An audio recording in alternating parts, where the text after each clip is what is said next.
Ladies and gentlemen, we are live from the Isle of Man in the UK. This is John and Mike's MMA Corner. Tim Elliott, we're going to have another conversation about Pedro Nobre again, because we spoke last time and that all kind of fell through and went tits up. So it's happening again. I'm glad, though, that the fight's still happening. This matchup is still happening, because I think it's a very good matchup. So I'm glad it didn't. I'm glad that, you know, basically Pedro was able to agree to do the matchup again. Was that something you were looking forward to, having to getting to fight him still? It is. You know, I think he deserved the shot. You know, well before me even. He was 2-0 in Titan before I was even signed. So. He was a little upset that he wasn't already in for the title shot, and I agreed to fight him before I fought Philippe. You know, I told my manager I agreed on Facebook or Twitter, so that's why I wanted to fight. Well, he had some visa issues or management issues, and I don't even think he was signed with Titan after that. And then, you know, my manager pulled some strings, and they got the fight, and you know, now it's finally going to happen. So I'm excited. I think he's deserving, and the winner of us should go to the UFC, and those are the fights that I want. I'm tired of playing around in Titan and not making any money. I feel like I need to be back in the UFC, and that's my goal now. So I feel like this is the one. This is the fight that's going to get me there. Fighting guys like Philippe aren't going to do it. So, you know, he's 17-1, and those are the records you want to beat. Well, I was going to say, you know, you need extra money now to buy all those nappies, but more important, but more importantly, you've got.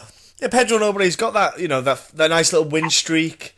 He is a very good, legitimate contender to go up against, and to have him on your record, like you say, the winner should probably go to UFC, and I think you're right, because the both of you, you know, the pair of you, if you took away the Titan fight, you're probably both worthy anyway of being in the UFC as of right now. Yeah, I don't think the UFC really wants him after what happened with the Alcantara fight. Alcantara, yeah. You know, so even if you beat me, I don't know that he would get the call. But you know, I'm not worried about him. I'm thinking about myself in a situation and beating a guy who's 17-1, whether he's on the UFC radar or not.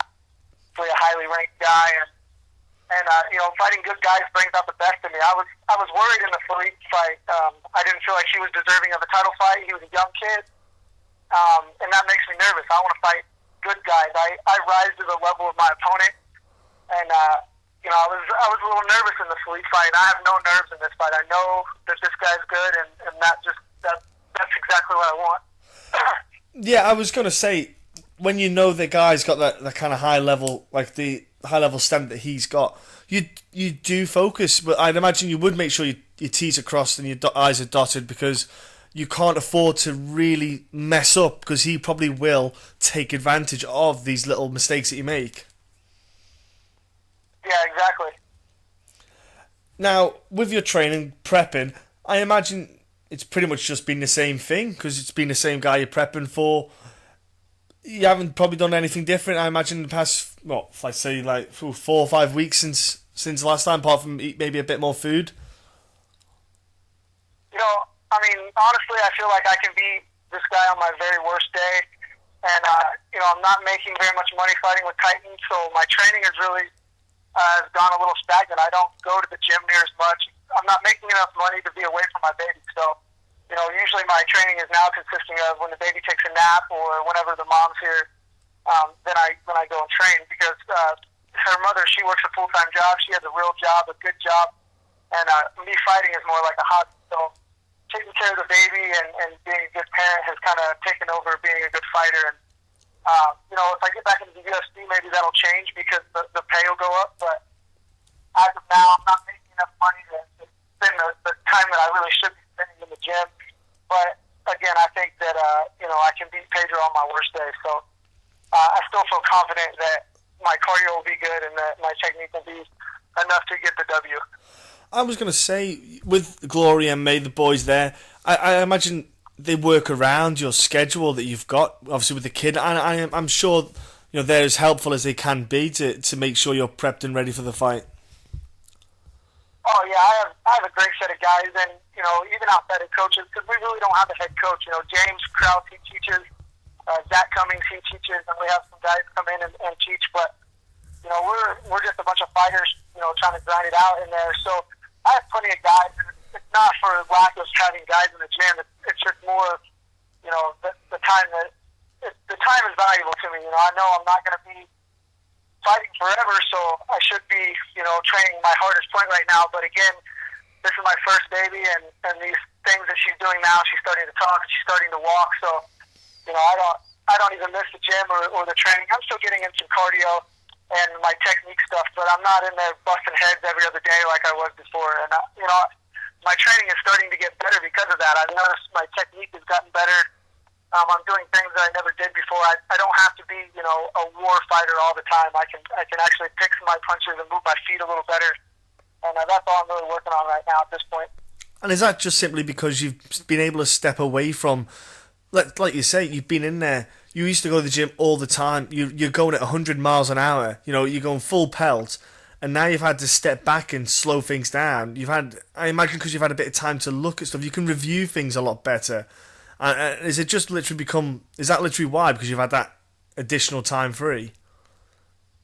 Yeah, well, it's actually helped me a lot. This is the first time that I've ever gone through a camp, and the camp's not over yet, but I'm not injured. I don't have any pain. I'm not, limping out of the gym and limping into the next practice and thinking, oh, shit, I got another one to go today. It's like, if I get one good one in the gym and then some cardio, I feel like that's a solid day for me. To whereas before it would be two good ones in the gym and then some cardio on top of it.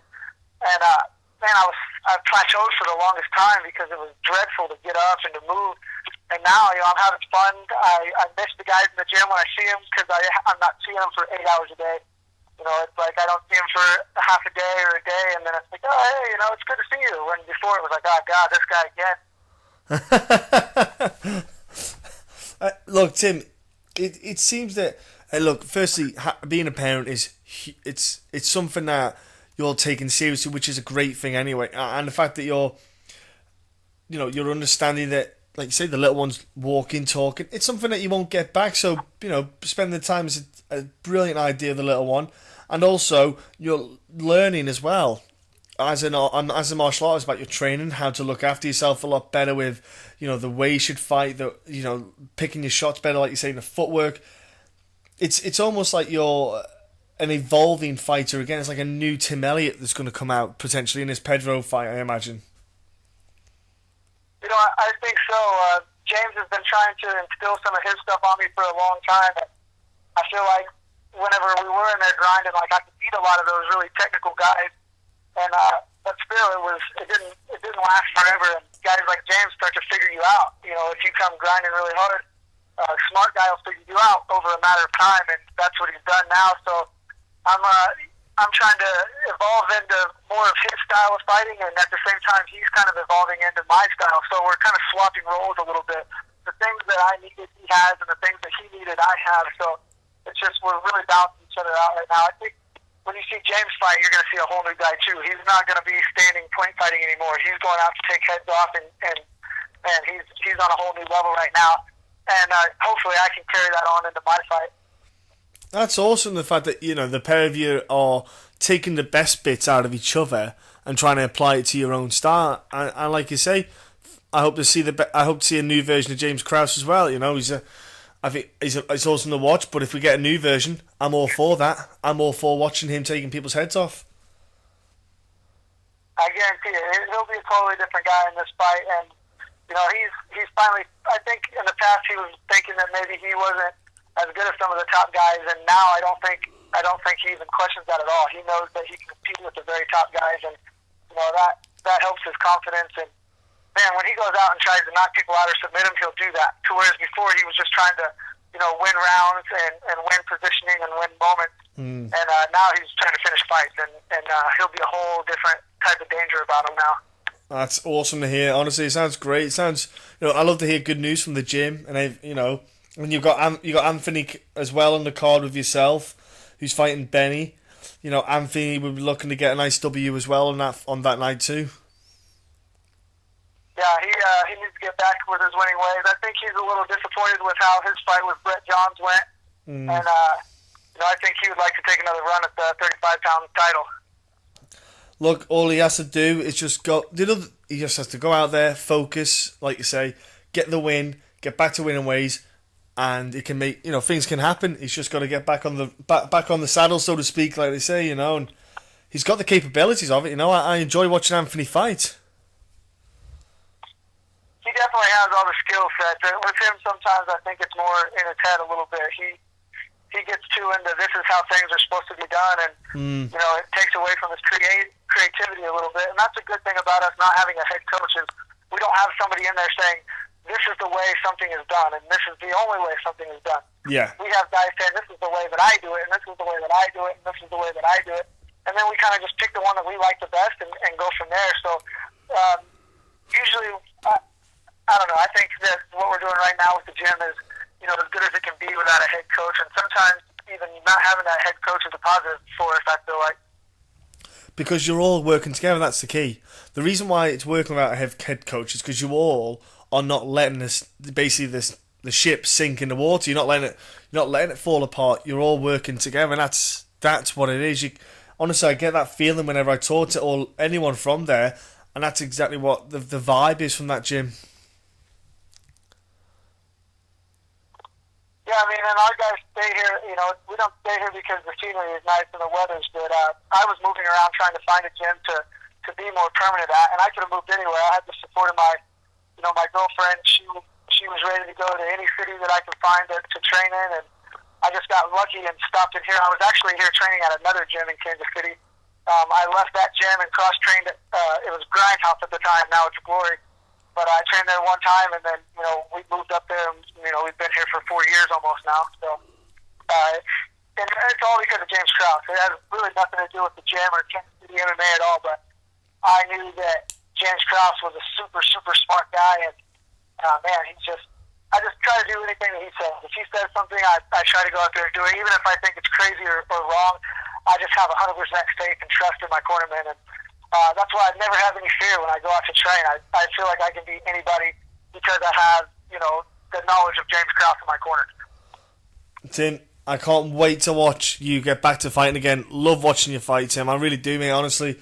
And I will be tuning in. I've already checked my schedule, and I know I am free that weekend, and I cannot wait to watch it. 4th of March, ladies and gentlemen, Titan FC 37, where Tim Elliott would be looking to defend his belt and get himself back in the UFC. That's what I was trying to get along to. Tim, before you go, mate, can you give anyone your social media stuff so they can jump on it? Yeah, my Twitter handle is @TElliott125. Tune in March 4th, Titan FC on Fight Pass. You're going to see a lot more creative stuff coming out of me. We're just now scratching the surface of what our gym is capable of, and I'm excited to show everybody what we're doing up there. And what about any sponsors, Tim? You got any sponsors that are helping you? The same one that I had all the way to the UFC, the one that stuck with me the most that everybody will know would be Dethrone. They've been 100% supportive, and pretty much everywhere I go I wear a Dethrone shirt, so I love their stuff and I appreciate their help. And last but not least, you mentioned James Krause. There's obviously Anthony Gutierrez. There's other guys. Is there any? Do you want to give a thanks to? Obviously, you got your missus and anyone like that. My number one training partner and drill partner, Yazin Hajes, he comes and he corners me at all my fights, and he's kind of the unsung hero at our gym. He does things for everybody. He helps me coach the youth wrestling teams. He does all the kids classes. Man, he's one of my best friends. He's an all-around great guy. And he's an up-and-coming pro now. I think he's 2-0. Just crazy kicks, does some exciting stuff. So you'll be seeing him shortly in the UFC. He's a super, super flashy guy, and, man, he's just awesome. Wicked, man. Honestly, Tim, have a great fight. Enjoy that bout against Pedro. The kind of fights that you're wanting to have. Really do, mate. Have a great time. Hey, thanks. I really appreciate it, guys.